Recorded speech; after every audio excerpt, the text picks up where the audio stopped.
Good morning, children. Today we are going to start with the next topic, that is bases. We've already completed the acids part, that is acids classification, their reactions, and their methods of preparations.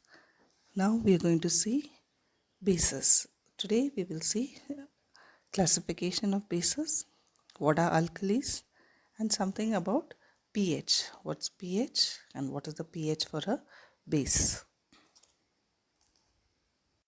We come across acids and bases in our everyday life.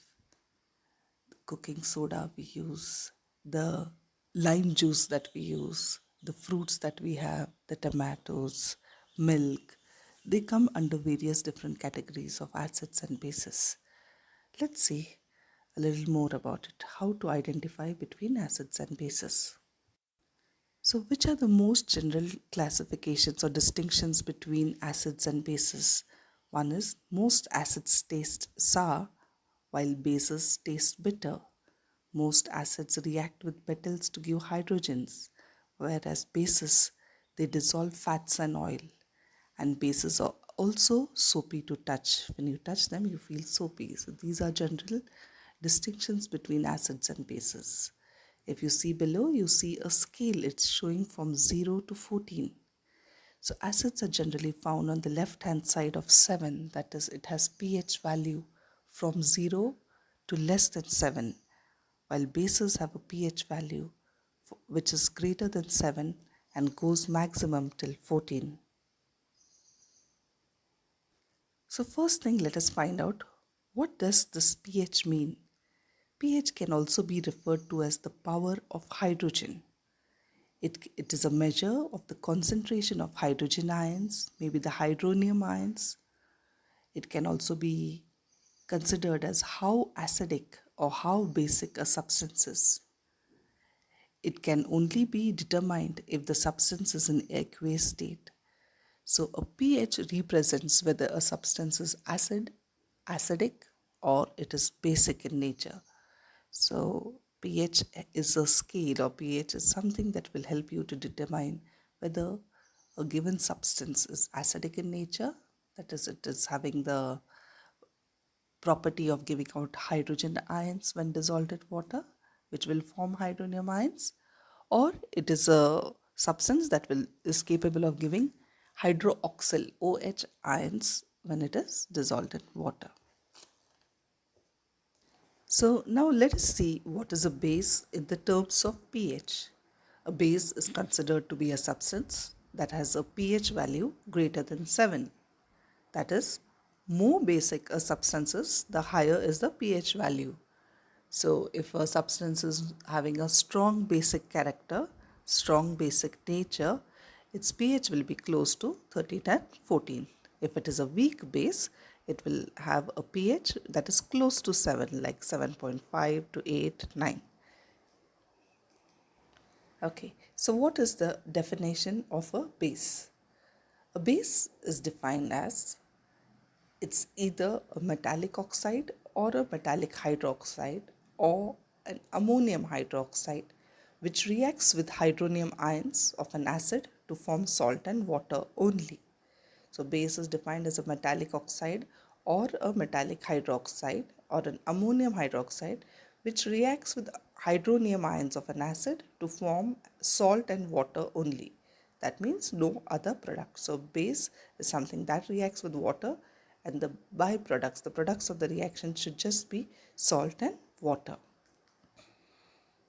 We've seen what are bases. Now let us see what are alkalis.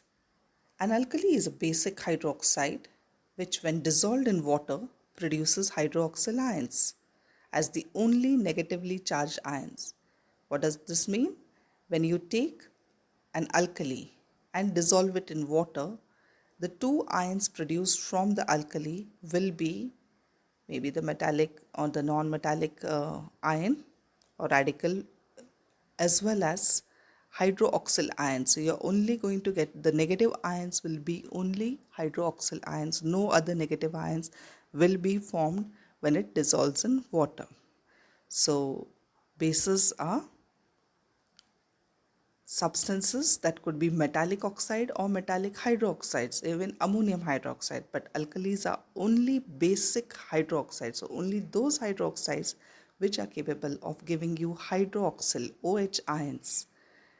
We can also say that an alkali is a base which is soluble in water. So, what's the relation between an alkali and base? That is, bases which are soluble in water can be referred to as alkalis. What's very important to note is all alkalis furnish hydroxide ions in aqueous solution. They are capable of giving us hydroxide ions as the negative ions in aqueous solution. So the difference between a base and an alkali, bases may or may not be soluble in water, whereas alkalis are definitely soluble in water, which give out OH ions in water. So it is important to note that all alkalis are bases, but all bases are not alkalis. Let's take an example here: ferric hydroxide and cupric hydroxide. These are bases, but they are not alkalis as they are not soluble in water. So some examples of bases are any metallic oxides like copper oxide, magnesium hydroxide, magnesium oxide. Anything can be considered as a base, but alkalis are only hydroxides. So those are sodium hydroxide, potassium hydroxide, calcium hydroxide, and ammonium hydroxide. Now we see classification of bases. Bases are classified on two bases. One is on the basis of their strength, based on their strength, and on the basis of their acidity.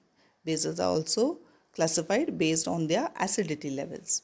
So based on the strength, we have a strong base and a weak base. So either the bases will be a strong base or a weak base, and based on the acidity, they may be monoacidic bases, diacidic bases, or triacidic bases. Let us see them in details in the next slide. So first we see classification based on strength. So here we have two types of bases. The base can be a strong base or a base can be a weak base. So what is a strong base? A strong base is a base which can undergo almost complete ionization in aqueous solution to produce a high concentration of OH ions. What does it mean? If you take a base and dissolve it in water, you're going to get a very high concentration of hydroxide ions, as most of the base is going to separate into the positive ions and OH negative ions. So if you have sodium hydroxide and dissolve it in water, most of it is going to separate to give you sodium ions and hydroxide ions. So your solution will be containing a lot of OH ions. So that is what is a high concentration of OH ions in a strong base. Examples of strong base: sodium hydroxide and potassium hydroxide. Now let us see what is a weak base. So a weak base is that which undergoes partial ionization in aqueous solution to produce a low concentration of OH ions in the solution. So a weak base will give you lesser concentration of hydroxide ions in the solution. So example of a weak base is ammonium hydroxide or calcium hydroxide.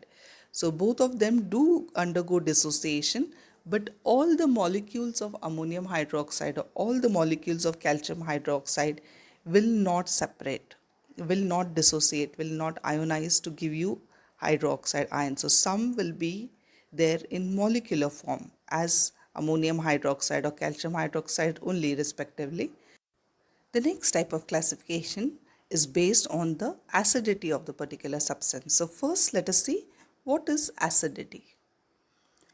So acidity of a base is defined as the number of hydroxyl ions, the OH ions, which can be produced per molecule of base in aqueous solution, or it is the number of hydrogen ions of an acid with which the molecule of that base will react to produce salt and water only, is known as the acidity of the base. So what is acidity? It is how much hydroxide ions per molecule of a base or per molecule of an alkali can be generated. So that is the acidity of a base. The concept of acidity will be more clear when we see the classification itself. So first one is monoacidic base. So what's a monoacidic base? It is a base that dissociates in aqueous solutions to produce one hydroxide ion per molecule of base. Example NaOH, KOH, ammonium hydroxide. So these are monoacidic bases. So what is a monoacidic base? Any substance which when dissolved in water produces only one hydroxide ion per molecule. So how will we know it has produced one OH, or why does it produce only one? Because it has only one. Let's see, NaOH, KOH, NH4OH. All these examples show that there is only one hydroxide present in one molecule of that particular substance, and hence the maximum it can give out is 1. This will be all the more clear when we see the next classification. Now let us see what are diacidic bases. It is a base that dissociates in aqueous solution to produce two OH ions per molecule of that base. Example, calcium hydroxide, copper hydroxide. So if you have calcium hydroxide in aqueous solution, calcium hydroxide, the formula says CaOH twice. So it is capable of giving you two hydroxide ions per molecule of calcium hydroxide, or two molecules of hydroxide per molecule of copper hydroxide, CuOH twice. And hence they are called as diacidic bases. Since we are getting two OH ions, so the acidity level here is 2, diacidic bases. So for water insoluble hydroxides, acidity is equal to the number of replaceable OH ions, or one molecule of that base. Here please note that for water insoluble hydroxides, so which are only bases but not alkalis. So water insoluble hydroxide, acidity is equal to the number of replaceable OH ions in that molecule of the base. Now let us see what are triacidic bases. It should be very clear from now. If monoacidic base can give you one OH ion, diacidic bases produces two OH ions per molecule of the base. So what will triacidic base be? Definitely it will be giving us three OH ions. So triacidic base, it is defined as a base that dissociates in aqueous solution to produce 3 hydroxide ions per molecule of that base, or it contains 3 replaceable OH or hydroxide ions per molecule of base. Examples of this will be aluminium hydroxide and ferric hydroxide. Here we may note that they are mostly hydroxides of those metals which have a valency 3. So that is why we will get a aluminium hydroxide or a ferric hydroxide, AlOH thrice, FeOH thrice. So in the molecule itself, when we are having 3 OHs, that's the maximum OH a particular base can give. So aluminium hydroxide and ferric hydroxides are capable of giving us 3 OH ions maximum. So that's why it is a triacidic base. So just let's recap what we have done till now. Okay, so once again, let us just recap all these classifications that we have learned today. First is they are classified based on strength, and next is they are classified based on the acidity levels. So based on the strength of the bases, we have two types of bases. Those are strong bases and weak bases. Strong bases are the ones which undergo more ionization, giving you more concentration of OH ions, whereas weak bases are the bases which give you lesser concentration of OH or hydroxyl ions. So what is the three different classifications here? We have seen monoacidic bases, those bases which are capable of giving one hydroxide ions when dissolved in water. Diacidic bases are those bases which are capable of giving you two OH ions per molecule of the base, and triacidic bases are those bases which can give you 3 OH ions per molecule of the base.